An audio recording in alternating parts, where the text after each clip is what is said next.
د التوبې مبارکه سوره چې د قرآن عظیم شان نهمه سوره ده په مدینې منورې کې را نازله شوې ده 129 مبارک آیاتونه لري تلاوت او پښتو ترجمه یې له 9 آیت څخه اورئ اعوذ بالله من الشیطان الرجیم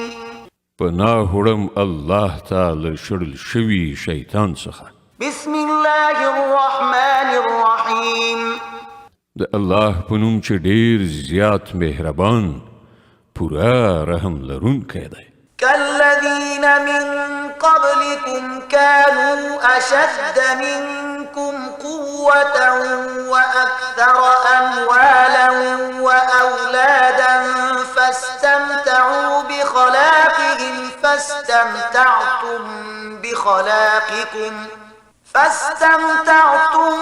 بخلاقكم كما استمتع الذين من قبلكم بخلاقهم وخضتم كالذي خاضوا أولئك حبطت أعمالهم في الدنيا والآخرة وأولئك هم الخاسرون ستاسې رنگ رونق همغه دی چې ستاسې د پخوانیو هغوی له تاسې نه د زیات زور زیاتو شتمنیو او زیاتو اولادونو خاوندانو نو هغوی په نړۍ کې خپله برخه مزې چرچې وکړي او تاسې هم خپله برخه مزې چرچې همغسې وکړئ لکه چې هغوی کړې وي او په همغسې خبرو اترو کې تاسې هم بوخت شوئ لکه چې هغوی پکې بوخت شوي وو نو د هغو عاقبت دا شو چې په دنیا او آخرت کې د هغو ټول کړه وړه ضایع شول او همغوی په تباهۍ کې دي ألم يأتهم نبأ الذين من قبلهم قوم نوح وعاد وثمود وقوم إبراهيم وأصحاب مدين والمؤتفكات أتتهم رسلهم بالبينات فما كان الله ليظلمهم ولكن كانوا أنفسهم يظلمون آیا دې خلکو ته د خپلو مخکنیو تاریخ نه دی رسېدلی د نوح د قوم د عادیانو د سمودیانو د ابراهیم د قوم د مدین د خلکو او د هغو کلیو چې نسکور کړای شول د هغو پیغمبرانو هغو ته له ښکاره څرګندو نښانو سره راغله بیا دا د الله کار نو چې پر هغو باندې ظلم کړی وای خو هغوی په خپلو ځانونو ظلم کوونکي وو والمؤمنون والمؤمنات بعضهم أولياء بعض يأمرون بالمعروف وينهون عن المنكر ويقيمون الصلاة ويؤتون الزكاة ويطيعون الله ورسوله أولئك سيرحمهم الله إن الله عزيز حكيم مؤمنان نارینه او مؤمنان ښځې دا ټول د یو بل دوستان دي په ښو چارو امر او له بدیو نه منع کوي لمونځونه قایموي زکات ورکوي او د الله او د هغه د پیغمبر اطاعت کوي دا هغه کسان دي چې پر هغو باندې به د الله رحمت نازلي بېشکه الله پر ټولو بر لاس او د حکمت خاوند دی وعد الله المؤمنين والمؤمنات جنات تجري من تحتها الأنهار خالدين فيها ومساكن طيبة في جنات عدن ورضوان من الله أكبر ذلك هو الفوز العظيم لدغه مؤمنانو نارینه او ښځو سره د الله وعده ده چې دوی ته به داسې باغونه ورکړي چې تر هغو لاندې به ویالې بهیږي او دوی به پکې د تل لپاره اوسیږي په هغو تل ښېرازه باغونو کې به د دوی لپاره سوتره استوګنځی وي او تر هر څه زیات دا چې د الله رضا به ور په برخه وي همدا ستر بری دی يا أيها النبي جاهد الكفار الكفار والمنافقين واغلظ عليهم ومأواهم جهنم وبئس المصير. ای پیغمبره له کافرانو او منافقانو دواړو سره په پوره طاقت مقابله وکړه او له هغو سره ډیر سخت برخورد وکړه. په پای کې د هغو هستوګنځی دوزخ دی او هغه د اوسېدو ډیر ناکاره ځای دی. يحلفون بالله ما قالوا ولقد قالوا كلمة الكفر وكفروا بعد إسلامهم وهموا بما لم ينالوا وما نقموا إلا أن أغناهم الله ورسوله من فضله فإن يتوبوا يك خيرا لهم وإن يتولوا يعذبهم الله عذابا أليما في الدنيا والآخرة وما لهم في الأرض من ولي ولا نصير. دا خلق په خدای باندې قسمونه کوي وایي چې موږ هغه خبره نه ده کړې، په داسې حال کې چې دوی ارومرو هغه د کفر خبره کړې ده. هغوی له اسلام راوړلو نه وروسته د کفر مرتکب شول او هغوی د هغه څه د کولو اراده وکړه چې وی نشو کړای. د هغو دا ټوله غوسه په دې خبره ده چې الله او د هغه پیغمبر په خپلې لورینې سره هغوی شتمن کړي دي. اوس که دوی له خپلې دغې کړنچارې نه راوګرځي نو د همدوی لپاره ښه ده، او که دوی راونه ګرځي نو الله به دوی ته ډیره دردناکه سزا ورکړي، هم په دنیا کې او هم په آخرت کې. او په ځمکه کې هیڅوک داسې نشته چې د دوی ملاتړ او مرستندوی وي. ومنهم من عاهد الله لئن آتانا من فضله لنصدقن ولنكونن من الصالحين. له دوی نه ځینې داسې هم دي چې هغو له الله سره وعده کړې وه چې که هغه په خپل فضل سره پر موږ لورینه وکړه نو موږ به خیرات ورکړو او نیک عمله وشو. فلما آتاهم من فضله بخلوا به وتولوا وهم معرضون. خو کله چې الله په خپل فضل سره هغوی شتمن کړل نو هغوی بخیلي غوره کړه او له خپلې وعدې څخه داسې وګرځېدل چې په هغې باندې پروا قدر نشته. فأعقبهم نفاقا في قلوبهم إلى يوم يلقونه بما أخلفوا الله ما وعدوه وبما كانوا يكذبون.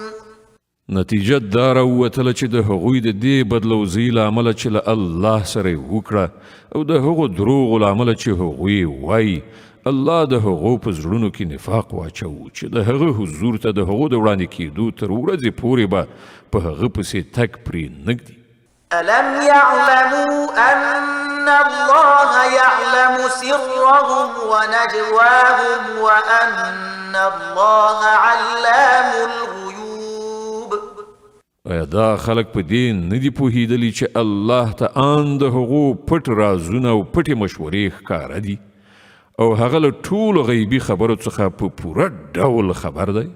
الذين يلمزون المطوعين من المؤمنين في الصدقات والذين لا يجدون إلا جهدهم فيسخرون منهم سخر الله منهم ولهم عذاب أليم.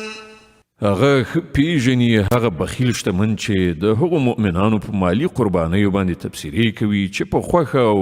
مینه یې لګوي او په هغو کسانو پورې مسخرې کوي چې له هغو سره د خدای په لار کې د لګولو لپاره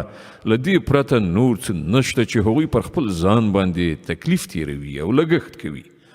الله په دې ملنډو وهونکو پورې مسخرې کوي او د هغو لپاره دردناکه سزا ده. استغفر لهم أو لا تستغفر لهم إن تستغفر لهم 70 مرة فلن يغفر الله لهم ذلك بأنهم كفروا بالله ورسوله والله لا يهدي القوم الفاسقين. ای پیغمبره که ته د داسې خلکو لپاره بخښنه وغواړې او که یې ونه غواړې،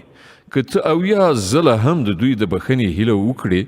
نو الله به هغوی هیڅکله ونه بخي، ځکه چې هغوی په الله او د هغه په پیغمبر باندې کافر شوي دي، او الله فاسقانو ته د رغېدو لاره نه ښیي. فرح المخلفون بمقعدهم خلاف رسول الله وكرهوا أن يجاهدوا بأموالهم وأنفسهم في سبيل الله وقالوا لا تنفروا في الحر قل نار جهنم أشد حرا لو كانوا يفقهون. کومو خلکو ته چې د بیرته پاتې کېدو رخصت ورکړی شوی و، هغوی د الله له پیغمبر سره د ملګرتیا په نه کولو او په کور کې کېناستلو باندې خوشحاله شول، او دا یې خوښه نه شوه چې د الله په لاره کې په سر او مال سره جهاد وکړي. هغوی خلکو ته وویل چې په دې سخته ګرمۍ کې جهاد ته مه وځئ. دوی ته ووایه چې د دوزخ اور له دې نه زیات ګرم دی. کاشکې له هغو سره د دې شعور وای. فليضحكوا قليلا وليبكوا كثيرا جزاء بما كانوا يكسبون. اوس په کار ده چې دا خلک خندا کمه کړي او ژاړي زیات، ځکه کومه بدي چې دوی کوي د هغې جزا هم داسې ده چې دوی ته پر هغې باندې ژړا پکار ده. فإن رجعك الله إلى طائفة منهم فاستأذنوك للخروج فقل لن تخرجوا معي أبدا ولن تقاتلوا معي